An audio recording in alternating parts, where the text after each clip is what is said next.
Hi girls! Welcome back to my channel. My name is Claudine and today let's talk about seed cycling. So, hindi ko alam kung paano ko siya na-discover. I think it's via Jessica Skincare sa Instagram, and then nakita ko na ginagawa niya to, and then nag-improve daw yung acne situation niya because of this. So, I was thinking maybe mag-improve din yung sa akin if I do it. So, I ordered seeds from Lazada but hindi sila dumating for more than a month na. In order ko May 4 and then today is, hey Google, what's the day today? It is Wednesday the 17th of June 2020. 17. June 17 and it's not yet here. So ayun.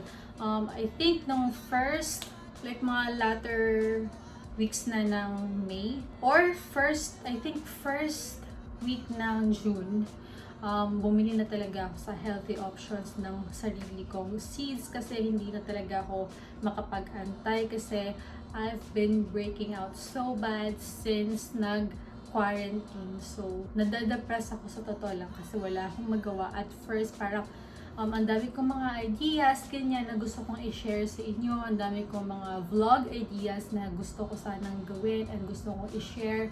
Pero hindi ko magawa dahil sobrang insecure ko sa skin ko kasi sobrang grabe yung breakouts ko sa chin area, and especially that I am a beauty, somehow parang beauty influencer or beauty something hindi ko masabi. I'm not sure kung anong tawag sa akin. Basta since I'm into beauty and skincare, nutrition, fitness, home improvement, arts, etc. Lahat na ng ka-arte yan sa mundo. Nasa sad ako because I want to actually say a lot of things about skincare and nutrition and health and all that.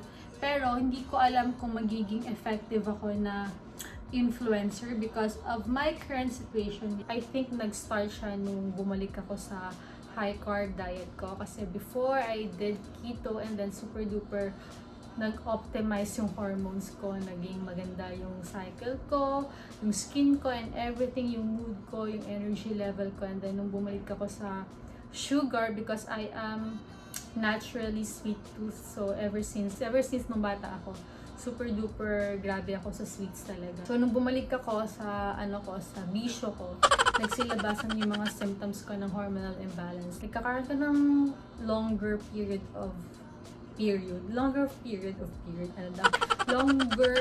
days of menstruation, longer days of mens. So usually parang less than a week ako.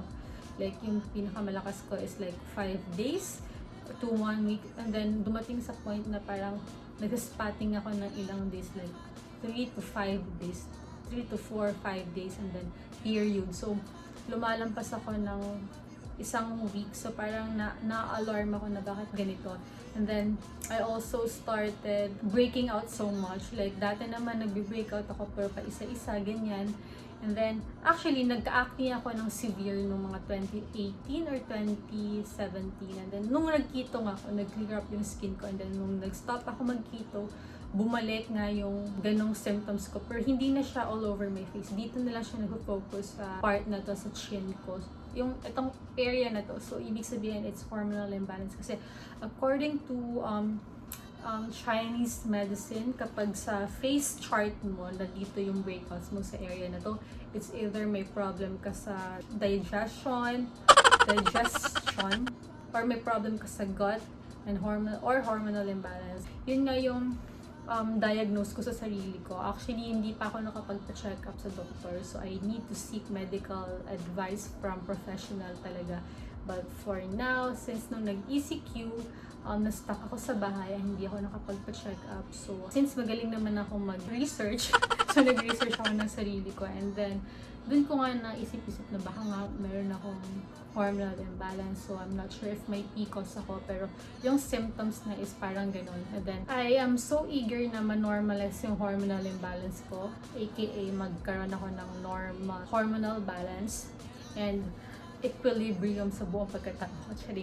So, yun yung parang out of desperation, I seek this seed cycling method to naturally heal my skin kasi ika nga food is medicine. So I have here my corticoids from mindbodygreen.com, and this article was written by Doctor of Naturopathic Medicine Jolene Brighton and medical review by Wendy Trubo. So ano sila, mga doctor. So let's read yung pinaka in a nutshell or in a seed shell kasi we're talking about seeds.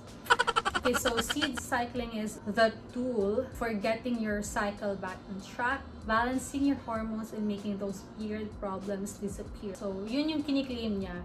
Actually, yung scientific research about this area is not so in-depth. So, may mga nagsasabi na ano lang yan, faith healing lang siya. Since doctors din naman yung mga nagsasuggest ito, this may be true, diba? So, wala namang mawawala kung itry natin since whether we eat this or not, may benefit pa rin kung kainin natin siya because seeds are full of nutrients. This is good for women struggling with symptoms of PMS, PCOS, PBCS, irregular periods, acne, and that's me.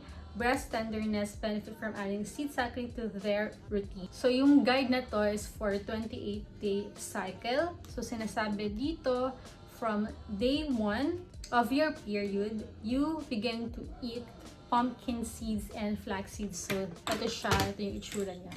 So, this is raw pumpkin seeds, and this is flax seeds. So, eat pumpkin seeds and flax seeds from days 1 to 14, aka your follicular phase. Follicular phase. Na-pronounce ko na siya naman. So, yung start ng unang araw ng period mo until day 14, they are suggesting 1 tablespoon to 2 tablespoons of each. Nakakatawa kasi first time kong mag-flax seeds and I didn't know sobrang tigas pala ito. Para pala itong chia seeds na parang lumalaki kapag nasa liquid. So, kinain ko siya ng super tigas. Nung una kasi hindi ko alam, katangahan ko. Ignorante ba? Dahil so today pala is day 4, so pang 4 days ko na, and then hindi pa ako nag-take actually kasi hindi pa ako kumakain buong araw, and then this is my third vlog content, so thank you so much Lord for my energy, oh my gosh. So anyway, so it's an excellent way to create a healthy level of estrogen without leading to excess levels, also known as estrogen dominance. So, alam mo yung mga food na mataas sa estrogen like soy and all that, hindi siya healthy sa atin. Although I love taho, I love tofu, mga ganyang soup, whatever, Korean food.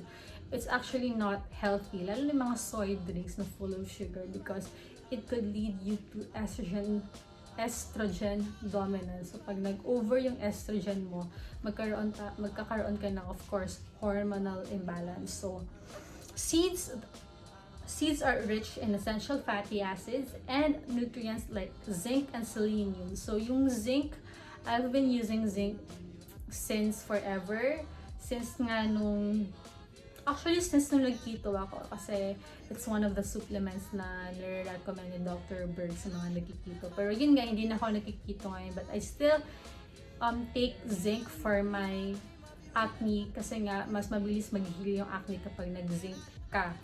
Since yung mga hormones mga symptoms na nararamdaman ko, medyo closer siya sa PCOS, sabi dito, it could have a positive shift sa androgen levels. So, as you know, androgen levels is the hormone na what cause hair loss, acne, hirsutism for women with this condition. So, let's not talk about that further. Hindi ko alam yung hirsutism. What's that? Nag-take na rin ako nung sesame seeds and sunflower seeds, and then so far wala pa naman ako masyado nakitang yung ganun ka magical improvement kasi wala pa naman ako isang buwan, pero napansin ko is that since na nag-take ako nito, hindi pa ako tinatamaan ng depression, hindi pa ako tinatamaan ng meron kasi akong episodes na sa isang buwan na, like meron akong weeks na sobrang down ko, na as in sobrang wala akong nagagawa, as in nasa bed lang ako all day, nag-Netflix, umiiyak, ganyan. Wala naman akong problema, pero parang sobrang sad ko lang, sobrang unproductive ko lang, hindi ako nakakapag-workout, ayokong magluto, wala akong nagagawang anything na maganda sa buhay ko. So, it has been a cycle for me, and then nakakapagod siya sa totoo lang, kasi syempre as a parang content creator, ang dami ko nga ideas na gustong gawin, pero hindi ko siya magawa kasi kapag tinamaan ako ng depression, sobrang ganun, wala akong magawa. So, since tinake ko tong dalawa, so far hindi pa siya bumibisita yung aking sakit. And then, yun nga, and then nasa day 4 na ako nitong dalawa. So far, so good. Pero, meron pa rin akong isa-isa or pa dalawa, tatlo na hormonal acne around this area, so hindi pa rin siya nawawala. And then especially if I eat something bad like refined sugar and refined carbs. Naalala niyo yung nagawa ko ng ube pandesal? So no choice ako kundi ubusin yung pandesal. So may isang araw na kumakain ako ng I think 6 or 7 pieces na pandesal. And then normally kasi dalawang slice bread lang ako sa isang araw, and then nung time na yun, sobrang nag-exceed ako sa carbs, like nag-over ako sa carbs. Then after few days, sobrang grabe yung breakouts ko around this area. And then, ayun, parang bumisita yung depression ko, and then parang almost 2 weeks akong walang productivity nagawa. So ayun, nakaka-trauma siya for someone like me na sobrang gusto ko laging may ginagawa. Pero in a way, parang it's a ano na rin, sign from God na to remind me to be humble and to remind me na it's okay to rest and you don't have to be productive all day, all year. And yun nga, parang ganun naman talaga ang buhay eh. Hindi naman lahat ng panahon ay up ka, minsan down ka, minsan up ka, minsan down ka, minsan down ka, minsan up ka. Ganun. It's a cycle. So, kung happy ka ngayon, wag ka masyadong mayabang kasi hindi mo alam bukas, hindi ka na masaya. Ang sama ko lang, no? Pero sa totoo lang, ganun talaga. Like, let's be real. Ganun talaga ang buhay. So, kung sad ka, depressed ka ngayon at hindi ka masaya sa buhay mo, huwag kang mag-alala, matatapos din yung nararamdaman mo. So, ganun lang ang buhay.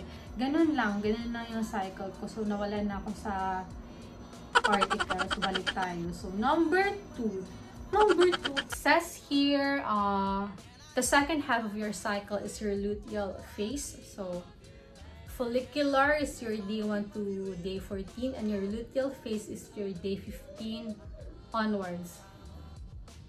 Ang ingay ni Justin, oh my god. Anyway, so yun.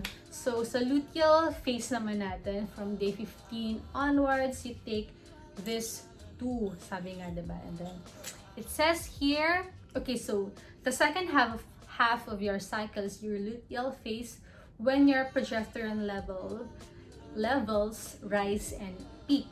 Progesterone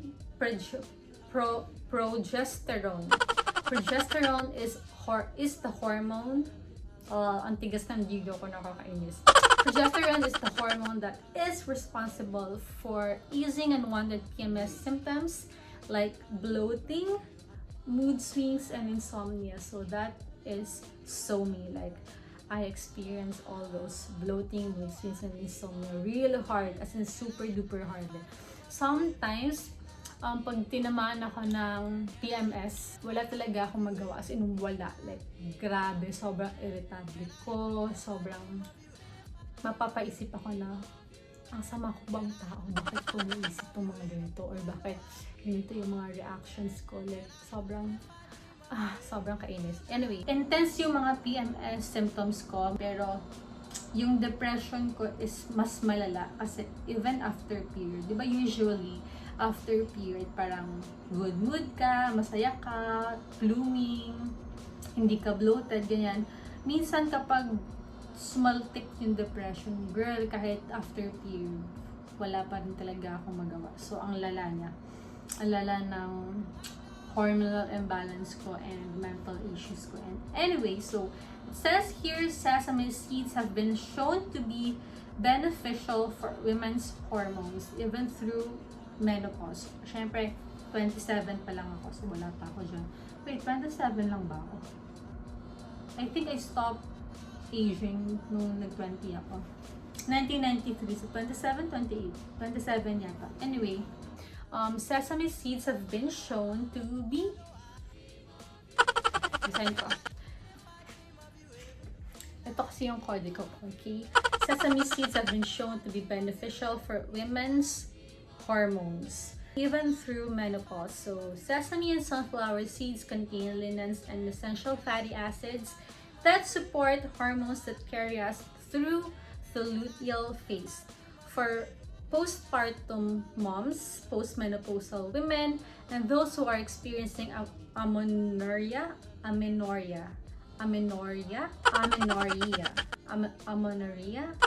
my gosh, hindi ko alam paano i-pronounce. Anyway, I don't use these words every day, okay? So, or no periods, seed cycling can be done by following the moon cycle. So, kapag new moon, use the new moon as your day 1. Kapag new moon, you eat this 2. And then kapag full moon, you switch to sunflower and sesame seeds. So if hindi mo alam yung cycle mo, just look at the moon at night. Let it guide your hormones. Some kind of like that. And okay, so may mga ideas din siya how to eat this, how to be creative sa mga seeds na to. So you can put it in your yogurt parfait. Instead of granola, you can put seeds and then fruits if you want. And you can put it on your oatmeal. That's what I've been doing. Hinahalo ko siya sa oatmeal. And then my first day, nakakatawa nga sabi ko, no, kinain ko siya as is and it's so matigas. Oh my gosh. Ignorante ba? So ayan, huwag mo akong gayahin dahil medyo hindi ako, syempre hindi ko alam, malay ko ba, diba? Hindi na ako nag-research bago ko kailan. Also, special thanks to Puritan's Pride for my supplements. So they sent me zinc, potassium, and B complex. Zinc has really been helping me with my acne kasi mas napapabilis na yung pag-heal. So thank you so much for that. So I hope may natutunan kayong something bago. Sana nag-enjoy kayo dito sa ating munting lesson for today.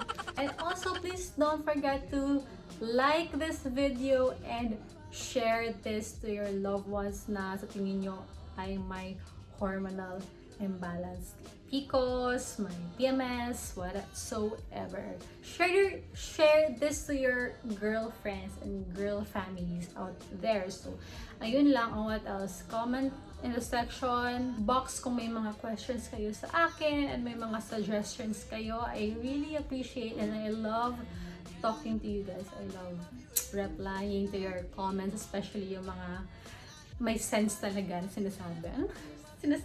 Anyway, whatever it is, I appreciate all your validations and all your comments. So thank you so much for watching. I love you so much and see you on my next vlog.